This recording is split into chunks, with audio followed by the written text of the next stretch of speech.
Okay, I'd like to begin my presentation by acknowledging the traditional owners of the land on which I'm conducting this presentation today, which are the Yolngu people of East Arnhem Land. I'd also like to pay my respects to elders past and present. So my little talk is on Yirrkala. So greetings from East Arnhem Land. As I record this presentation, I think of the football game I played last night out at Yirrkala with some Yolngu Yappers. Yappers means sisters. It was a great game, Saints 23 to Yirrkala 53. I play for the Saints and Yirrkala have been reigning premiers for the last 2 years, so it's not a bad effort. So the map on the first slide, I've circled where I live in red, which is Nhulunbuy, and just below it, just southeast of there is, in yellow, is the Yirrkala boundary, and that's the boundary of the Yirrkala community.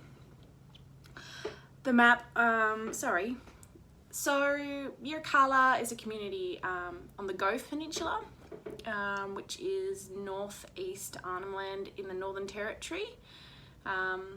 It was established by a church mission in 1935, and over time members of all 13 clans in the area came to live in that mission, and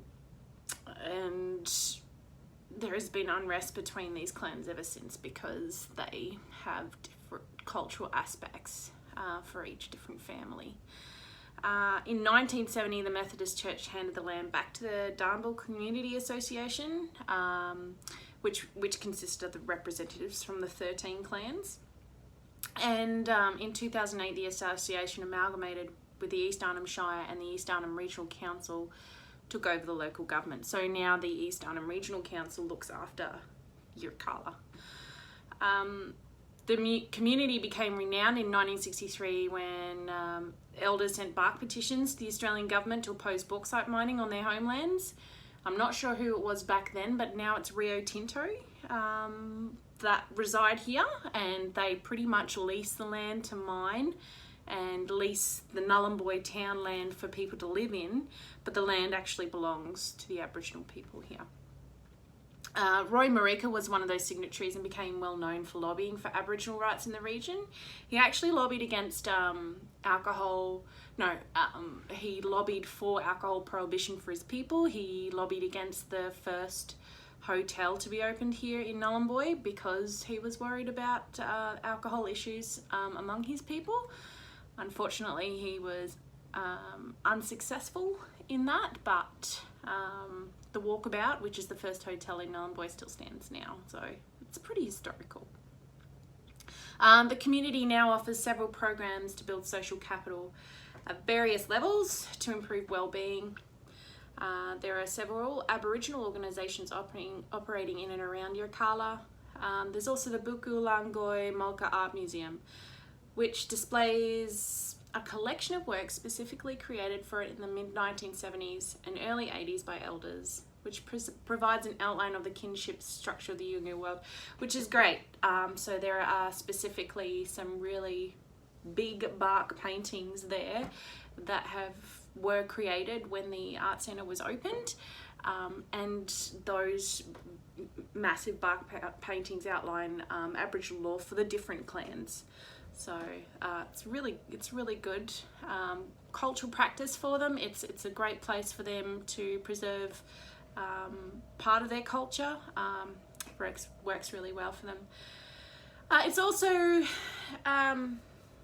it's where Yothu Yindi was formed, Yirrkala, and it has the only bilingual school in Australia. So when all other bilingual schools, which taught Aboriginal dialect as well as English, were phased out back in the 1970s.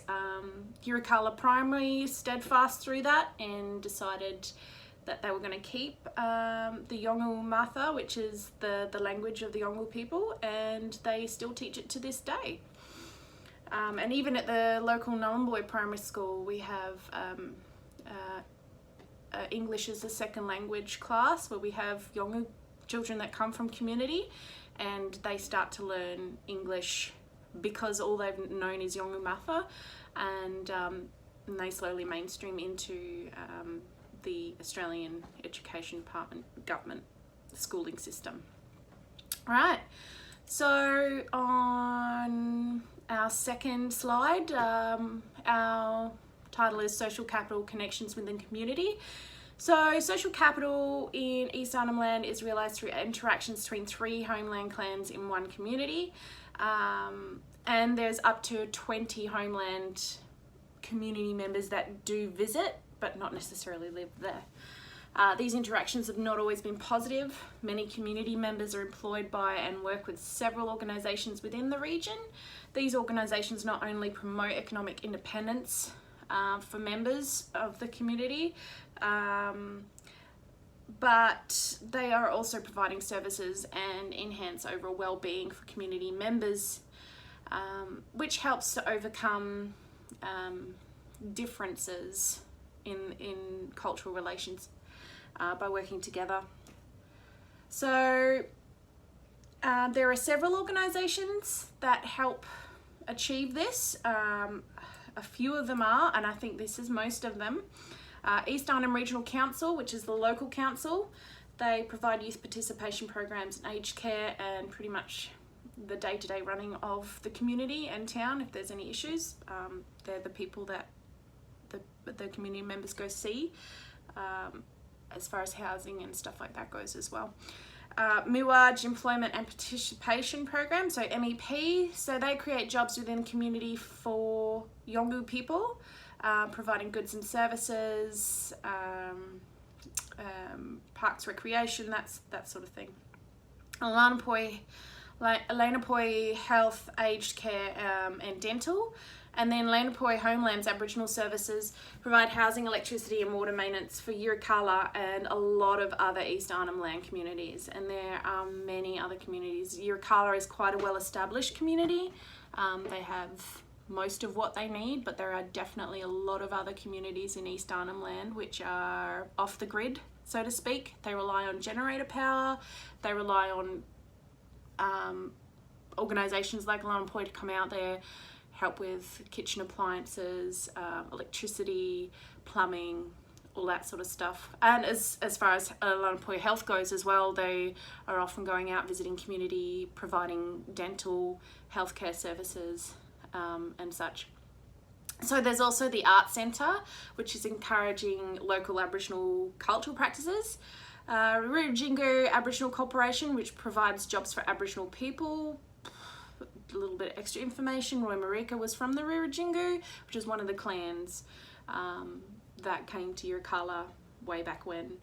Gumarch Aboriginal Corporation, so they actually have a mine, provides jobs for Aboriginal people in mining, and that includes processing, digging out the ground, as well as rehabilitation. So they have their own nursery, and they have a lot of yappers working out there, collecting seed and whatnot for land to be restored back to the way it was after they're finished, which is really exciting for them. So there's a big mining giant out here, Rio Tinto, but Gumarch Mining, they're holding on to their own little bit, and they're providing jobs for Yolngu people out here, which are focused in the same area.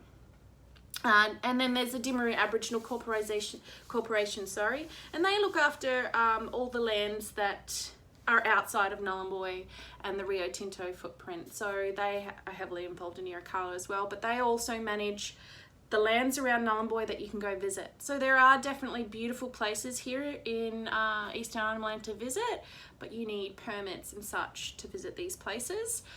Dimaru Aboriginal Corporation is who you go to get these permits. They are also mainly Yolngu ladies, so rangers, usually Yolngu ladies that are looking after the lands and the parks and the areas, because a lot of that is women's business. Okay. Okay, third slide, organisations in Yirrkala building social capital. So there are, as I explained before, quite a few organisations. I'm only going to talk about 2 because I have 4 slides, that is it. So Muaj Employment and Participation is a well-rounded organisation. It focuses on different areas of employment for Yolngu people, and it works with the government. So they're kicking goals in the community. They focus on employment of Yolngu in various roles: sports, hospitality, parks and gardens, ranger services, and even carpentry are offered. The variety allows for cultural diversity and differences, i.e. women work at the cafe and op shop, men work in carpentry, parks and gardens, women work in the ranger services. So cultural differences are overcome, laws are followed and adhered to, and people are generally happy with this. So they have the Miak Cafe and Op Shop Yirrkala, the Numul Nursery Yirrkala activity, so that's propagation, parks and land maintenance. They also have municipal services Yirrkala activity, so care of parks and gardens, roadside cleanup, rubbish removal, and then there's also Yirrkala Community Sports Program, which is where the carpentry and welding comes in, but they also do sports activities, so that's more focused for the younger male Yolngu population. The other organisation or centre I want to focus on is the Buku Langai Malka Art Centre. So it's the Indigenous Community Controlled Art Centre. So it is run by some Malanga, white people, but it is basically overall run by elders in the community, which is fantastic. So the history of the centre: it was established in 1975. There are many Aboriginal artworks on display from all associated clans and families in the area, and the art centre is useful social tool in Yirrkala. It connects 13 clans over 20 different homelands and non-Yolngu visitors, all through Aboriginal art and culture. And there's a quote here: Yirrkala Arts was established formally in 1975, but the art has been created here since time immemorial and shared with non-Yolngu ever since their arrival. So art plays a huge role in all cultures, and cultural well-being and well-being of people in general. It's a way for us to express ourselves, but for Aboriginal people it's a way to, it's vital for their culture to live on. It's vital for them to teach their younger generations about the different areas on their land that they need to be connected to and be aware of, about different stories that teach them, right from wrong. Really important things come out of the art from Aboriginal people. The centre employs a number of artists, many elders who are happy to share their knowledge, their ways for others to see, and the kickbacks are great. Art is shipped all over the world. It's absolutely amazing, and they get quite a fair amount of money for their art. It's pretty sought after. All the profit goes back to the 13 clans and people from the 20 homelands in the region, so which is great. I mean, there are communities other than Yirrkala that really appreciate that money going back into their community for them, for their children, for their well-being, for these other organisations to keep doing what they do for them. On a personal note, if you're ever up this way, I highly recommend checking this place out. The art is absolutely amazing. So going on to the last slide, Yirrkala, an ongoing effort for wellbeing. So Malanga has brought many changes to this region, as well as many other regions in Australia.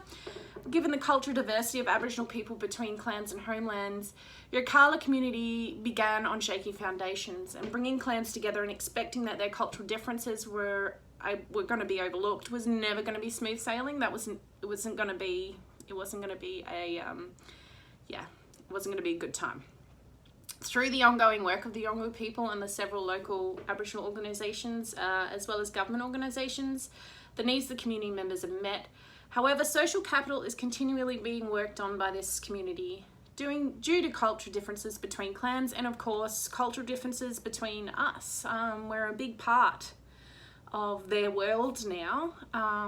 And although Malanga has brought some very good things for the people up here, healthcare, jobs, creating jobs, that sort of thing, we've also, done a lot of damage, as we have, I suppose, in many parts of the world. I can probably say we because I'm part Dutch and part English, so there's two main colonizers right there. Anyway, so the things that they continue to focus on and that continue to work for social capital and community are sports. It's a big one. Like I said, I played football last night. It's huge for men and women up here. It's great. And it's really empowering to be able to play on the same football field, and at the end of the day, give each other a pat on the back and say, yeah, well done, Yappa, you did a great job. Smile, get on with life and feel good about yourself. Great for well-being. So sports, art, the art centre, amazing. Cultural practices connected to art as well, ranger duties, that sort of thing. Connection to land and its people all play important parts in the Yirrkala community. And through strong focus on these social building blocks through various organisations and community groups, social capital and community wellbeing will continue to be achieved. And then there's some pretty pictures down there just of the art centre, football, women's football, some volleyball, beach volleyball there, and just a couple of the, they look like Rujingu, local rangers. So, and the unique position the Aboriginal people up here, on my parting comment, is that they own the land here, which is probably, they own and live on it, which is quite unique in Australia. There's not many other places that this happens. So that alone for the Aboriginal people here is empowering, and it's also helpful to the well-being of the Yolngu people. My name's Tanith McCall, signing out from East Arnhem Land. Thanks for your time and see you later.